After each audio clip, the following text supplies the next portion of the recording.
ay ahayd waxa aanu Itoobiya iska kaashanaynay xidhiidhka ganacsi xidhiidhka iskaashi ee siyaasadeed xidhiidhka nabadgelyo oo cadawga Itoobiya inaanay Hargeysa joogi karin in aanay Hargeysa saldhigu noqon karin in horumarka magaalooyin ee ay iyaguna halkooda iyo halkan aan iskaga dayano runtii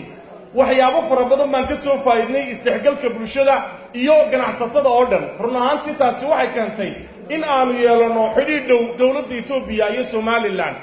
markaanu la kulannay ka bacdi annaguna waanu ku macsuulnay oo gobol kasta wuxuu la kulmay gobolkii uu xidhiidhka la yeeshay annagu ka Hargeysa ahaan waxaanu xidhiidh dhow la leenahay caasimadda Addis Ababa iyo caasimadda kilalka shanaad run ahaantii ee Jigjiga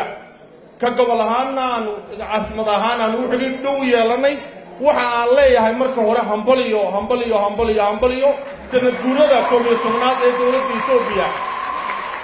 Itoobiya run ahaantii waa lafdhabar Somaliland Itoobiya waa dalka koowaad ee Somaliland ay walaalayeen waa dal ay aad xidhiidh dhow leeyihiin waa dad jecel Somaliland jiritaankeeda waa dad jecel ganacsiga Somaliland waa dad jecel cadawga Somaliland inaanu Itoobiya ku dhex jirin waa dad jecel inaanay dhibaato soo kala dhex gaadhin annagu waxaanu ballan qaadnay oo aanu ka shaqaynay inaanu xidhiidh iskaashi oo faraha badan oo noocaas ay yeelano run ahaantii wuu noo suurtoobay xidhiidhkaasina uu noqdo muddadii 2 biloodaba mar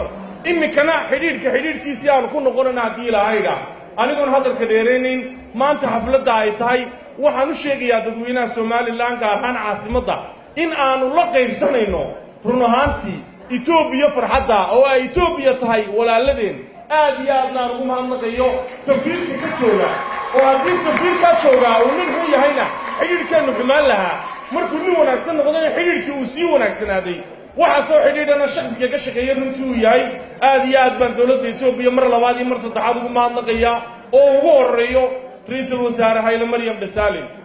wabillahi tawfiiq wasalaamu calaykum waraxmatullaahi wabarakaatuh